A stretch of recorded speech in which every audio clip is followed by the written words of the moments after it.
I took some notes here on the press conference.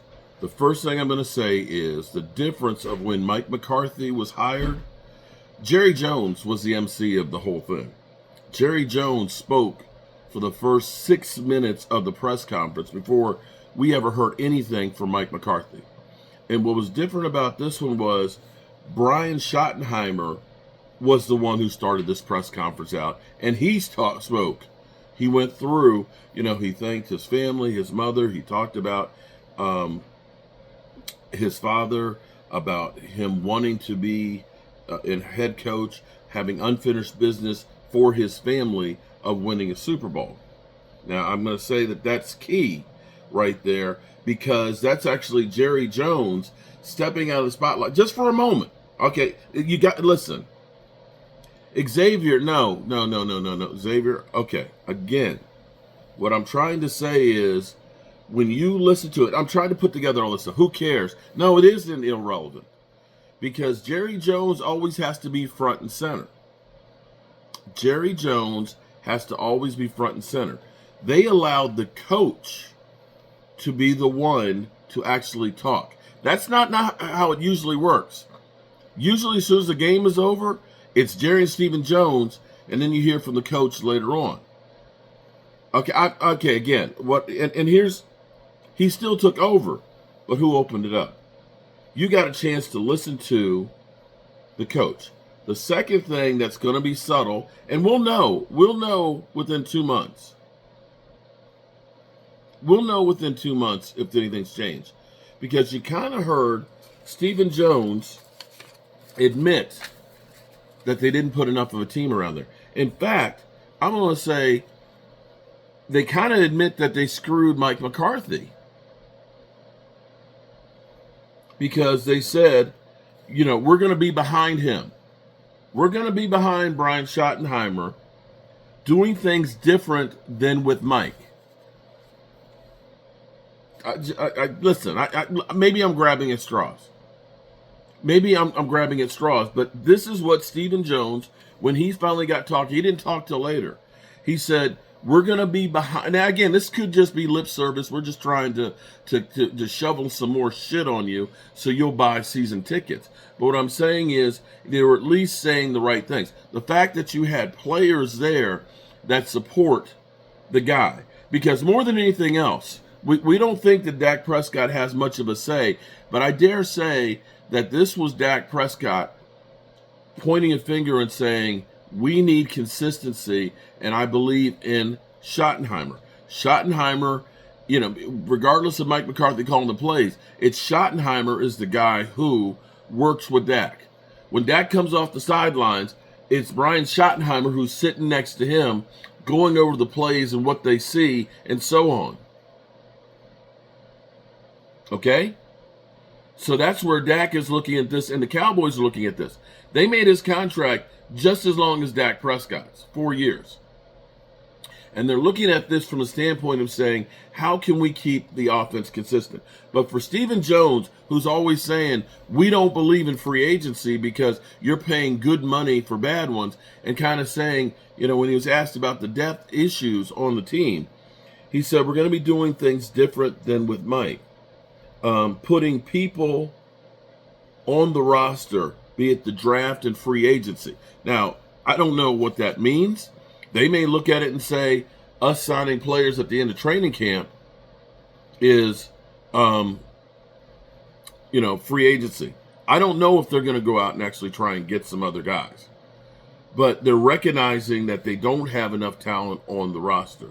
You can see Jerry Jones referring to Dak Prescott quite often and acknowledging that he's here and the shape that he's in. Now, I see there's so much hate in here for Dak. Everybody wants to blame Dak for everything, fine. But the reality is this. The reality is this. You signed Dak, whether you like it or not, and he is your quarterback. And at the moment, what they're trying to do is, we got to do the best we can with what we got. And the best thing you can do, people keep wanting to say, get rid of the quarterback and get somebody else. Well, I think the Bears have been trying to do that forever. I think the Cleveland Browns have been trying to do that forever.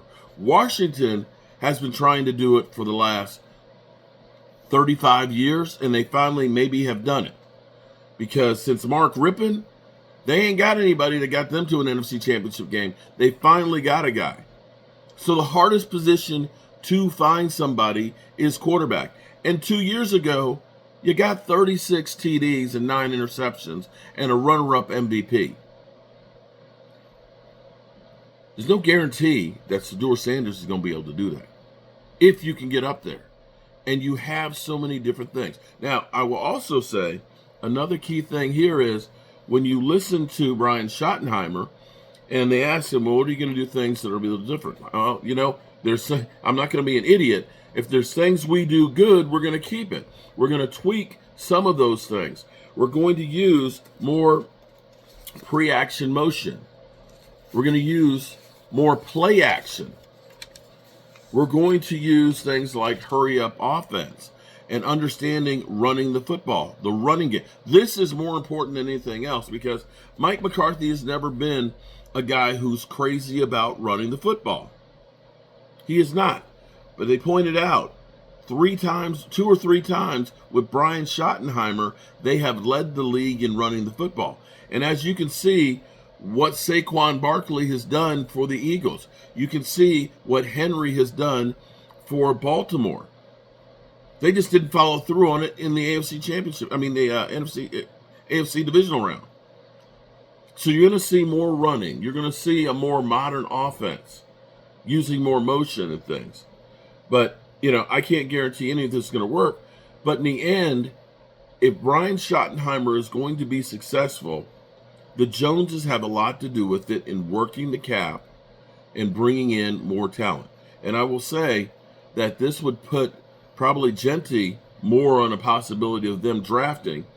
And it also, having Brian Schottenheimer may make somebody like Terrence Steele somebody that they'll hold on to because, see, Terrence Steele is almost an elite run blocker, but he sucks at pass blocking.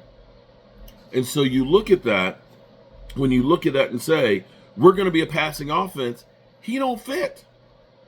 Because if they know, and I got Philly 500 texting me, guess who's going to the Super Bowl every hour on the hour.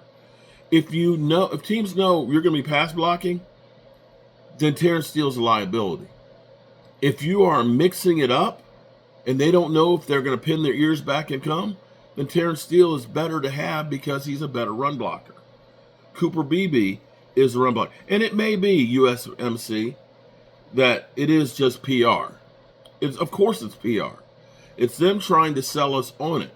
But there are subtle things that you hear. When Jerry Jones tells you, we got the right guy because, I've talked to coaches all over the place for 35 years and this, that's bullshit. That's Brandon Wheaton throws the prettiest pass out there. Okay, that's Ryan Frenoy. He's got Dez Bryant. That's bullshit. I get it. That's Jerry Jones trying to defend himself because it looks like they didn't do the homework. You get that. You know that that's the snow job that you're going to get. But you have to look at the subtle things. Again, Brian Schottenheimer leading us. And I got to say, I'd rather listen to Brian Schottenheimer talk than Mike McCarthy. You got the players there. Most of the offense is there supporting this guy. And the fact that you're at least starting with a guy who has players that respect him, knowing the offense, is going to be better than if you went out and got somebody who's now, this is day one, I don't know nobody but Jerry and Stephen Jones. Yes, we suck as an organization. We have done everything wrong since firing Jimmy Johnson. And yes, this is Jerry Jones trying to sell the bullshit. I get it.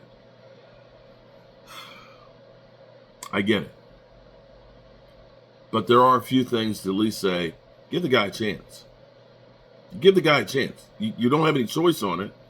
And you just bashing, it's not going to change it. So, no, Jason Witten is pretty much like, no, I don't think he's part of the equation right now. Now, we do have Matt Everfuss, who is on a plane flying to Dallas right now to do an in-person interview. And pretty much,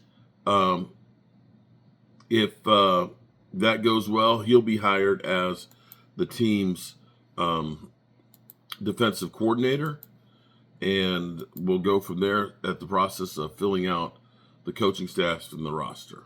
So that's all I can tell you guys. At least that's the good things that at least I like hearing. We'll do more pre-snap motion.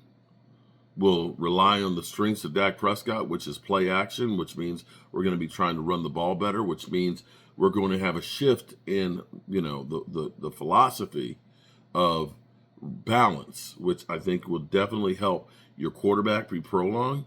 And if you think about where we were in 2014, when we ended up having DeMarco Murray rushing for 1,800 yards, that they were balanced and it helped Tony Romo stay upright. And that's what we have to get back to with Dak Prescott having, he's an older quarterback. It ain't like he can't throw. If they get the pieces to go around there, you got as good an offense as anybody out there. That's all I can tell you guys. As far as that goes, I'm sure you're going to hear all kinds of different things from different people. One of the things you're hearing is people are going through and they're killing Brian Schottenheimer because they're saying, well, he didn't do this, he didn't do this. But you look at some of the organizations that he was with, when you talk about Jacksonville Jaguars, when you talk about the Jets and things, these are organizations that aren't winning with others. But when he was with an organization like the Seattle Seahawks, he was successful as the offensive coordinator. You can see that he was the guy who worked with Dak Prescott and was part of that runner-up MVP. And so having that guy still continuing with the offense and not changing it completely, I think that's actually a good thing. I'm not, some bullshit. What, you want me to, why be mad? We won't actually know anything until the team actually hits the field. So am I supposed to sit here and stew all off season? Be depressed about something that I cannot control? I can't control it. It's going to be what it's going to be. I choose to try and look at the bright side and see why it might work as opposed to just saying we're doomed. I have been in many, many situations and have seen many, many hopeless situations that turn out to be great things. I can't guarantee you what it's going to be, but when you talk about what he has done in his career, as opposed to Ben Johnson or Aaron Glenn, he's got more experience than those guys do. Those guys had 2 years of success with the Lions, and now they're head coaches. This guy's had a world view around the NFL. So we'll see. We'll see. That's all I can tell you. We'll